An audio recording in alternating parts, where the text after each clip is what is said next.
네, 경기도 행정이부사 김희경입니다. 좀 전에 사회자께서 말씀드렸듯이 오늘 남경필 지사께서 계산을 해줬어야 되는데 불가피하게 다른 일정이 있어가지고 제가 대신 말씀을 드리게 되었습니다.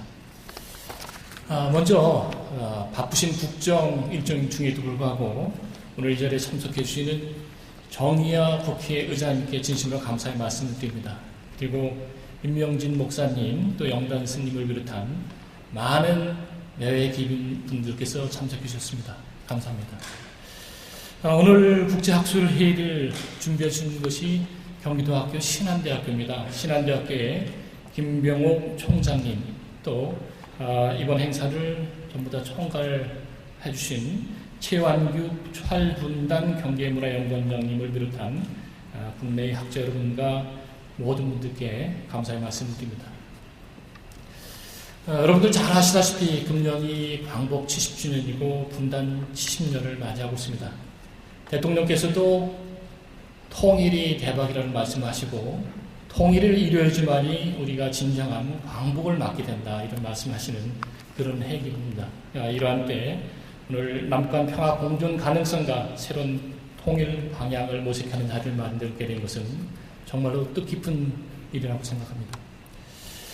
우리가 통일을 논의할 때 선결적인 해결 과제는 남과 북이 화해하고 협력하고 신뢰를 회복하는 것이 가장 중요한 일이라고 생각됩니다.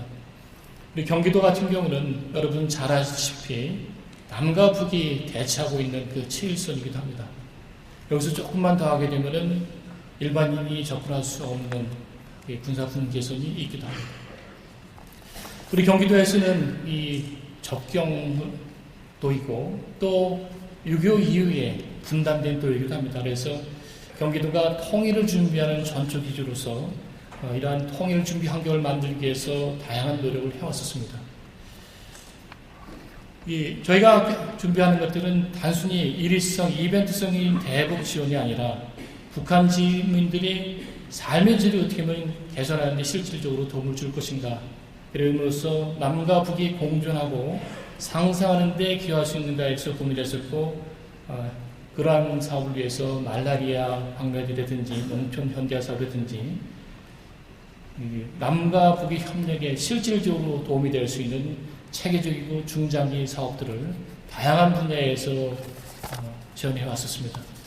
아마 여러분들이 잘 아시겠던 최근에 경기도가 준비했던 통일 준비 노력을 가장 잘 보여주고 있는 것이 지난 8월에 있었던 제2의 평양국제 유소년 축구대회라고 할 수 있습니다. 연천 일대 8월 20일 날 북한의 포격 도발이 있었습니다. 남과 북이 일촉즉발의 그런 순간까지 갔음에도 불구하고 경기도 유소년 축구단이 평양 5일 경기장에서 북한의 청소년들과 같이 땀 흘리면서 기량을 겨누고 또 오종을 나눴습니다. 이런 것이야말로 경기도가 해온 평화 화합의 전도사로서의 역할을 하지 않는가 생각합니다. 경기도뿐만 아니라 정부에서도 많은 노력을 하고 있지만은 안타까운 것은 우리나라의 분단이 더욱더 고착화 되고 있고 또 이 시점에서는 새로운 통일 방향에 대한 시각과 패러다임이 필요하다고 생각됩니다. 좀 전에 말씀드렸듯이 통일을 위해서 다양하고 지속적인 노력을 했음에도 불구하고 우리 대한민국은 분단 70년 동안의 남북관계가 답보 상태를 면치 못하고 있습니다.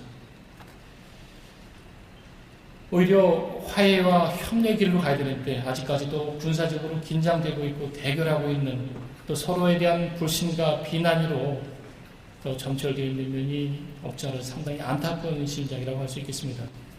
지난 9월 19일 날 대통령께서 유엔 총회에서 기조연설을 하신 후에 바로 북한에서는 대통령 말씀에 대해서도 또 비난을 했습니다.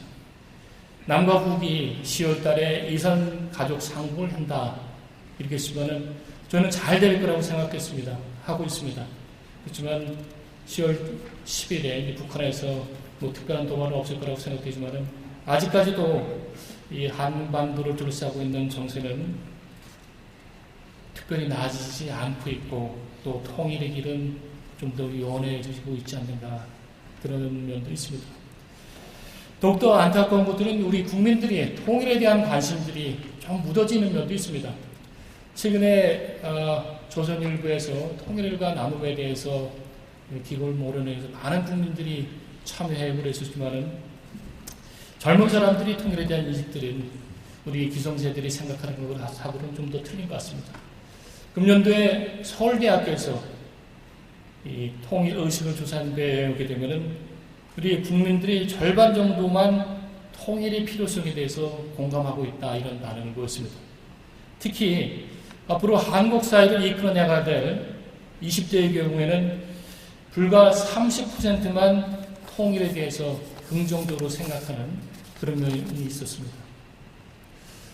과연 지구상에서 유일한 분단국가로 남아있는 우리나라가 조만간에 통일을 이루고 세계사의 주역이 될 수 있는 것인가, 또 그걸 준비하기 위해서 우리가 어떤 일을 해야 될 것인가 볼 때 상당히 안타까운 일이고, 또 통일에 대해서 더 많은 관심과 실천적인 노력을 해야 될 때라고 생각됩니다. 이제는 더 이상 늦기 전에 분단과 통일에 대한 기존의 인식과 개념, 정책을 재검토해야 되고 그렇게 해야 될 시기입니다. 통일 문제를 기존의 정책 방향과는 다르게 새로운 방식, 또 새로운 패러다임으로 접근하여서 실천 가능한 통일 방안을 마련하고 국민들에게도 통일에 대한 관심을 제고시켜야 될 그럴 때라고 생각됩니다. 그러한 이유로 오늘 경기도와 신한대학교 탈분단 경제문화연구원이 이러한 시대적 변화의 요구에 대응하고, 또 분단을 경계라는 관점에서 접근하기보다는 이제는 경계의 역동성에 대한 국내의 경험과 사례를 공유함으로써 우리 한반도의 새로운 통일 방향을 논의하기 위해서 이러한 자리를 만들었습니다. 오늘 국내에서 저명한 학자들께서 참석하고 있습니다. 또 오늘 이 자리를 통해서 분단을 극복하고 통일을 위한 다양하고 심도 있는 논의가 될 것으로 저는 기대하고 있습니다. 오늘 이 자리를 통해서 미래 세대에게 경계 초월의 시대적 흐름을 반영한 현실적이고 실천적인 통일 방향을 제시해주고 또 깊은 논의가 되길 바랍니다. 이를 통해서 우리 한반도의 평화 통일이 되고 또 더 나아가서는 세계 평화에 기여할 수 있는 그러한 계기를 마련해 주기를 기대하겠습니다. 다시 한번 오늘 바쁘신 중에도 오늘 국제학술회의에 참석해 주신 정의아 의장님을 비롯한 많은 내일 기분 여러분들, 또 오늘 오늘과 내일 토론에 참석하신 국내 석학분들께 감사의 말씀을 드립니다.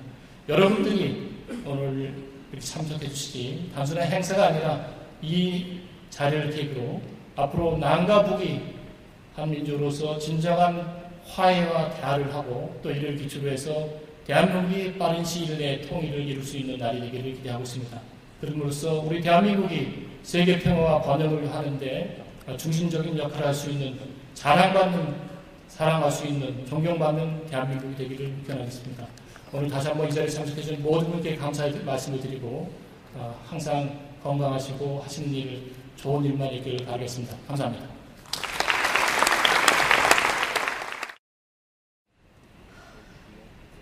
존경하는 정의화 국회의장님, 김희경 경기도 부지사님, 그리고 국내외 석학 여러분, 오늘 뜻깊은 국제학술대회에 참석해 주신 여러분께 진심으로 환영의 말씀을 드립니다.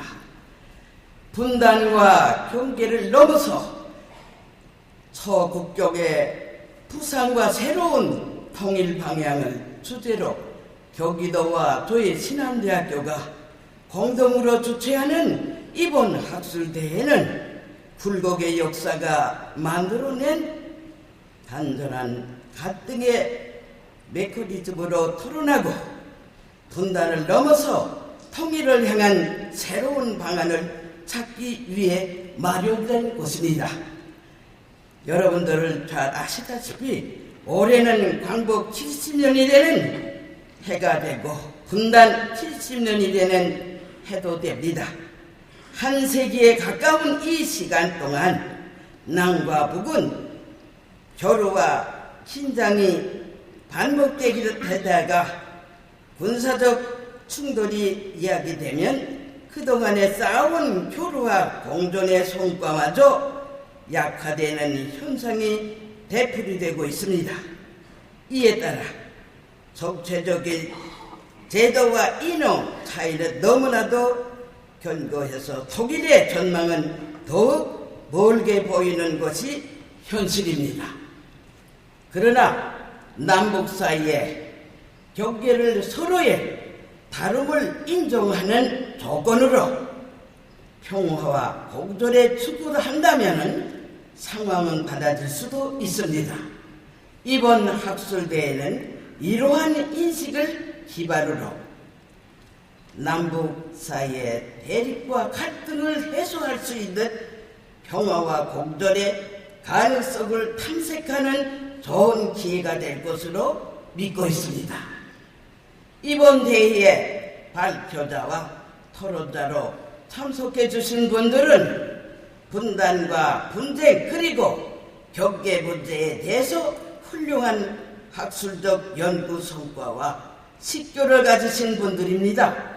특히 해외 석학분들에게서는 자신의 연구 분야에서 구체적인知名도를 확보하신 분들로서 새로운 시각으로 남과 북의 분단 문제에 대해서는 새로운 시각에 제시해 줄 것으로 기대하고 있습니다. 한반도의 중심에 위치한 조혜신한대학교는 장차 다가올 독일을 앞당기고 남북 문제에 대해서 새로운 시각에서 접근하고자 우리나라에서는 처음으로 탈분단 경계 문화연구원을 설립했습니다. 우리는 앞으로의 경계에 대한 지속적인 연구를 통해서 남북 문제의 해법을 찾고자 나아가서는 지역의 내외 갈등과 공동 그리고 한 민족에 대한 새로운 이해를 추구하고자 합니다. 이번 학술 대회를 통해서 경계 연구가 한 단계 진화하는 계기가 될 것으로 기대하면서 진지한 논의를 통해 좋은 결과가 도출되기를 바랍니다. 이번 학술대회가 이렇게 훌륭하게 개최될 수 있도록 도와주신 남경필 도지사님, 홍영표 통일부 장관이, 유현석 국제교류재단 이사장님을 특별한 감사의 말씀을 드립니다. 오늘 이 자리에 참석하신 모든 분들에게 하나님의 은총이 깃들기를 기원하면서 여러분의 앞날에 행복이 깃들기를 기원해 맞이했습니다. 대단히 감사합니다. 여러분 진심으로 대한민국 살아가는 여러분들에게 진심으로 사랑합니다. 감사합니다.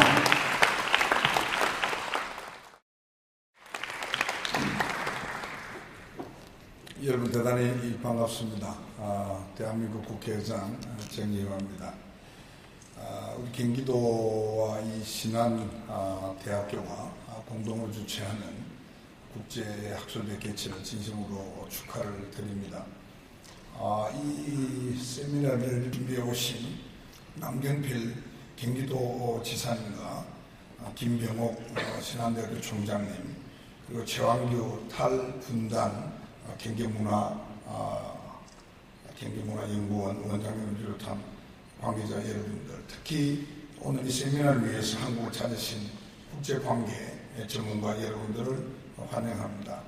분단과 광복 70년을 맞이해서 우리 남북관계의 전기를 모색하고 새로운 통일 방향을 구상하는 국제학술대회에서 여러분들에게 말씀을 드릴 기회를 가지게 되어서 영광입니다. 저는 원래 신경외과 의사 출신인데요.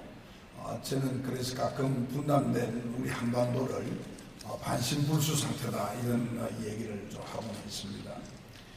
몸을 밤을 쓸 수 없는 고통을 생각한다면 지난 70년간 우리가 얼마나 힘들었을까 이런 생각을 해볼 수가 있습니다. 그래서 제 소원은 이 반신불수 상태인 이 한반도를 온전하게 정상적으로 돌리는 그 통일을 위한 것이 제 소원입니다. 그렇지만 이 통일을 위해서는 몇 가지 그 접근하는 그 자세와 방법에 여러 가지가 있을 수는 있습니다만은, 그러나 하나 확실한 것은 북한 동포에 대한 사랑이 전제가 되어야 된다 하는 것 하고요. 그리고 하나는 상호 간의 용서와 화해를 통한 그런 이해를 서로 정정하고 교류와 협력을 정대해 가는, 그것이 그 방법론에 있어서 중심에 있어야 된다. 제가 이렇게 생각합니다. 그런 의미에서 오늘 이 분단과 경계를 넘어서가는 이 주제 자체가 굉장히 저는 의미가 있다고 생각합니다. 한반도의 통일은 남북 주민들뿐만 아니고 주변국 국민들에게도 새로운 번영의 기회를 제공하는 것은 물론이고 세계 평화와 그리고 지역의 평화와 안정, 이것도 기여하리라고 확신합니다. 나아가서 우리 인류에게도 인류 사회의 진보에 크게 공헌하게 될 것이다 하는 것이 제 신념이고 철학이라는 말씀을 드립니다. 오늘 제가 이 자리에서 여러분들에게 한반도의 평화적 통일의 가치와 통일 대한민국의 미래 비전에 대해서 말씀을 드리겠습니다. 1945년 8월에 광복된 이후에 38선이 꺼진 것은 국제적인 요인도 있고 국내적인 요인도 저는 결합돼서 나타난 결과라고 생각합니다. 분단은 영토뿐만 아니고 우리 한민족의 정체성까지 단절시키고 있습니다. 이런 이유로 휴전선이 자칫 국정선이 되지 않을까 하는 그런 우려하는 상황도 등장하기 시작했습니다. 70년이 넘는 분단의 고착화, 공고화가 낳은 현상이라고 하겠습니다. 여전히 한반도는 세계 유일의 분단국으로서 냉전의 유산을 지니고 있습니다. 유감스럽게도 현재 남북관계는 통일의 토대가 될 정도의 상황이 되고 있지를 못합니다. 해방 후 지난 70년은 사실 분단의 상처를 치유하는 과정이었다 해도 과언이 아닙니다. 분단의 비극과 6.25 전쟁의 참화를 극복하고 2차 대전 이후에 신생 독립국 중에서 산업화와 민주화를 가장 성공적으로 이뤄낸 국가가 우리 대한민국입니다. 세계 최고 수준의 전자제품과 자동차, 철강, 그리고 선박을 만드는 나라가 되었고 수출 규모로 따지면 세계 6위의 경제 강국으로 우뚝 섰습니다.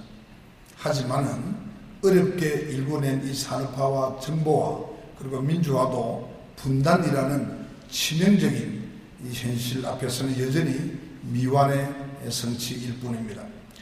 저 역시 한반도 분단에서 비롯된 아픈 가족사이면서 동시에 이뤄내야 할 소망을 가지고 있습니다.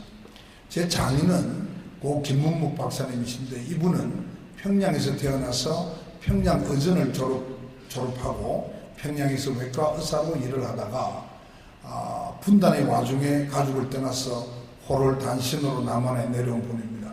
늘 북의 고향에 병원 하나 세우고 싶어하는 것이 소망이었습니다. 이제 장인은 돌아가셨고 그 장인이 못다 이룬 꿈을 제가 이루고자 생각하고 있습니다. 정치에 제가 입문한 이후에도 지금까지 저는 남북 화해와 협력 그리고 우리 한반도의 통일을 정치의 최고의 그 정치적 목표로 제가 삼고 있습니다. 그 바탕에는 이런 개인사가 깔려있다는 말씀을 드리는 겁니다. 내외 기빈 여러분, 오늘날 한국이 처해 있는 대내외 환경이 밝지만은 않습니다.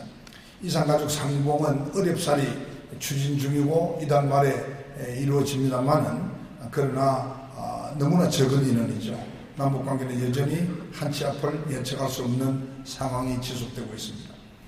오는 20일부터 26일까지 금강산 면회소에서 가족 상봉을 손꼽아 기다리는 분들에게 주어진 날들이 그렇게 많지 않습니다. 무엇보다도 혈육의 그 두꺼운 정리는 어떤 일보다도 앞에 두어야 합니다. 이를 위해서 우리 남북 모두 불확실성을 제거하는 노력을 게을리 하지 말아야 합니다. 북한의 장거리 미사일 발사 계획은 따라서 즉각 철회되어야 하고 우리 사회도 불필요한 발언이나 행동으로 북한을 자극하는 일은 없어야 되겠습니다. 소망만으로는 평화와 통일이 저절로 오지 않습니다. 작더라도 첫걸음을 내딛는 일이 중요합니다. 저는 2012년부터 새로운 대북 정책으로 무지개 정책을 제안한 바가 있습니다. 이것은 그동안 추진한 대북 정책의 한계점을 극복하는 실천적 방안입니다. 이 정책은 지나친 유화 정책, 경직된 상호주의의 한계를 벗어나서 다양한 분야에서 다양한 정도의 강도의 정교한 우선순위를 갖춘 대북 정책 추진을 주요 내용으로 하고 있습니다. 다시 말씀드리면 북한 취약계층에 대한 인도적인 지원, 대규모의 식량 지원, 남북이 장기적인 전망을 공유하는 경제협력, 그리고 북한이 원하는 인프라 구축, 북한 인권 문제와 안보 이슈 등 각 분야에 걸맞는 그런 세분화된 정책을 다양하게 마련해야 된다는 것이 무지개 정책입니다.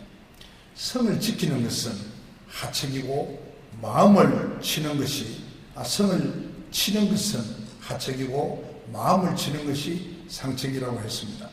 남북 간의 각종 레벨의 대화, 그리고 양자 다자간 외교를 통한 노력, 그리고 통일 정책에 대한 국민적 공감대 형성, 국내외 국제기구와 NGO를 통한 교류 확대, 이 네 가지를 제가 4차원의 입체적 접근이다 이렇게 말을 하고 있습니다.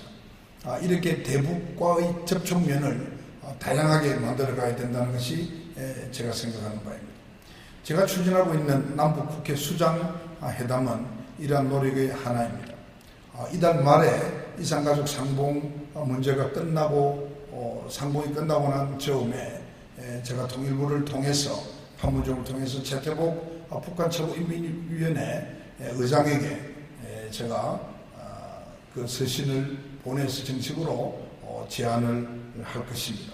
저는 좋은 결과가 있을 것으로 생각이 되고 이 남북국회 수장회담이 물꼬가 트이고 이 회담으로 물꼬가 남북 간의 물꼬가 트이고 남북회담, 국회회담, 본회의담이 성사가 된다면 우리 남북의 의원들이 만나서 대화를 하는 그 자체만으로도 한반도의 긴장은 많이 완화될 수 있다 하는 생각입니다. 또한 초당적인 대북 정책을 마련할 수 있는 계기를 만들어 줌으로써 대북 정책을 둘러싼 불신을 제거하고 그리고 국민적 신뢰를 구축하는 데도 크게 기여할 것으로 기대하고 있습니다. 통일 비용에 대해서 좀 말씀을 드리겠는데요. 통일은 결코 불가능하지 않습니다.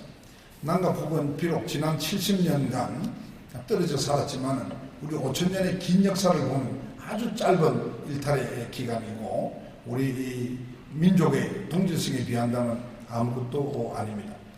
저는 평화를 통해서 통일로 가야 된다고 생각합니다. 그리고 우리 한민족이 머지않은 장래에 다시 하나의 공동체가 될 것으로 저는 확신합니다. 이를 위해서 저는 적어도 남북 문제만큼은 우리가 가장 절실한 문제이기 때문에 우리가 주인의식을 가지고 추진해야 된다 이렇게 생각합니다.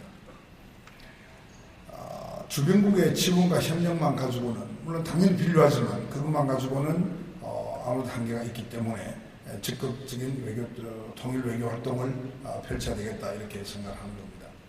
분단 체제가 두 세대를 넘어서기까지 지속된다면 이것은 분명히 부끄럽습니다. 부끄러운 일입니다. 특히 우리 선조와 선열들을 생각해보면 참으로 부끄럽고 참담하지 않을 수 없습니다.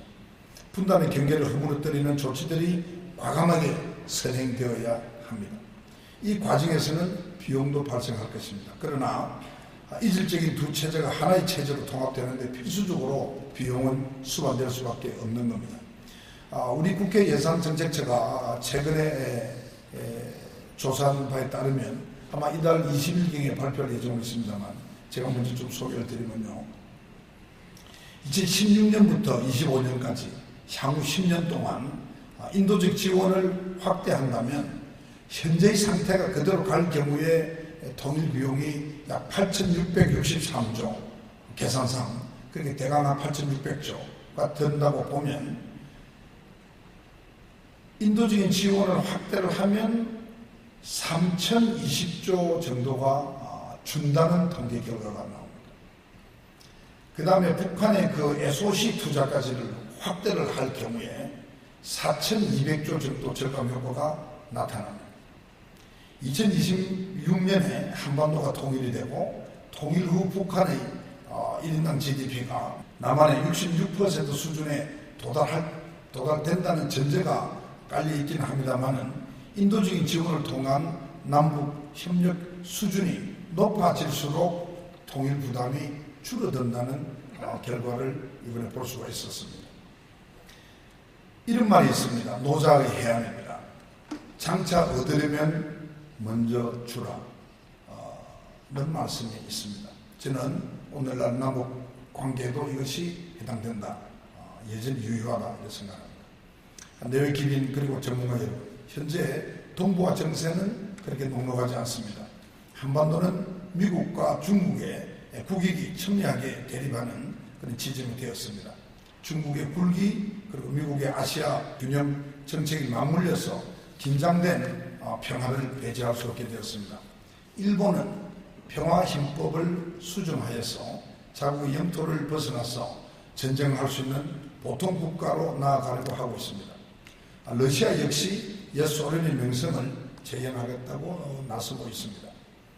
한반도의 운명이 또다시 운명에 깊숙이 개요하려는 주변국들의 이러한 태도는 결코 우리 한반도의 통일에 적지 않은 부담으로 작용할 것입니다. 지금 우리에게 주어진 도전은 한반도의 평화를 정착시키는 일입니다. 반목과 대결의 땅에서 평화와 번영의 열매를 기대하기란 불가능한 일입니다. 성경의 말씀에도 공의 없이 화평은 생길 수 없다는 그런 말씀이 있습니다. 한반도 평화 통일을 위해서는 국제사회의 지지와 협력이 절실합니다. 모든 길은 로마로 통한다는 말처럼 한국은 지금 모든 외교의 기결점을 통일 외교에 두어야 합니다. 4강 외교, 다변화 외교, 통일 공공 외교, 이런 대한민국의 모든 외교의 최종 목표는 바로 통일에 맞추어져 있습니다. 우리 외교가 그동안에 반성할 부분이 많이 있지만은 새로운 마음으로 통일 외교에 매진해 가야 할 것입니다. 한반도의 평화적 통일이 인류 공영과 동북아 평화의 기초가 되고 진정한 대한민국 외교의 새로운 출발점이 되기 때문입니다. 하지만은 동북아시아 정세 전개와 관련해서 많은 전문가들이 공통적으로 동의하는 것 중에 하나가 대타협의 가능성이 적다 하는 것입니다. 특히 동북아시아에서 미국과 중국 두 강대국이 본격적으로 경쟁 구도에 돌입할 경우에 남북관계는 또다시 강대국 정치의 소용돌이에 휘말릴 수 있다. 이럴 가능성이 높습니다. 그렇지만 저는 그러한 비관적 생각, 비관론자들은 통일 한국을 만들 수 없다고 저는 생각합니다. 두 마리 코끼가 싸울 때도 그렇지만 두 마리 코끼가 사랑을 나눌 때도 어차피 불바천 피해를 보기 마련입니다. 우리의 외교력과 경제력을 바탕으로 해서 최대한 우리가 할 수 있는 공간을 만들어 가야 합니다. 시장과 시민사회, 그리고 국제기구, 그리고 개인의 힘을 복합적으로 활용하는 그런 전략을 세워나가는 것도 한 가지 방법입니다. 냉전의 섬으로 남아있는 이 한반도가 질곡의 역사를 극복하고 21세기 화해와 협력 그리고 평화의 상징으로 오래 기억될 수 있도록 많은 관심과 지혜를 모아주시기를 바랍니다. 내외 기민 여러분, 대한민국의 건국 이념은 홍익인간입니다. 널리 인간을 이롭게 한다는 말뜻 그대로 인간과 인간, 자연과 인간이 서로 소통하고 조화를 이루고 그래서 모두를 이롭게 한다는 철학입니다. 저는 대한민국이 인간 내면의 아름다운 가치를 꽃피우는 홍익인간의 땅이 되기를 희망하고 있습니다. 홍익인간의 이념을 개성하는 통일 대한민국은 지구촌의 문화 융성과 그리고 인류사의 진보에 크게 기여할 것입니다. 그래야 우리 민족이 하나가 되어서 세계 평화의 치어리더로서 인간을 존중하며 배려와 열림의 문화를 전파하는 문명국가로 거듭나게 될 것입니다. 오늘 이 자리에 참석한 여러분들이 한반도 통일 문제에 대한 지속적인 관심을 당부드리면서 이번 학술대회가 큰 성과를 거두기를 희망합니다. 경청해 주셔서 대단히 감사합니다.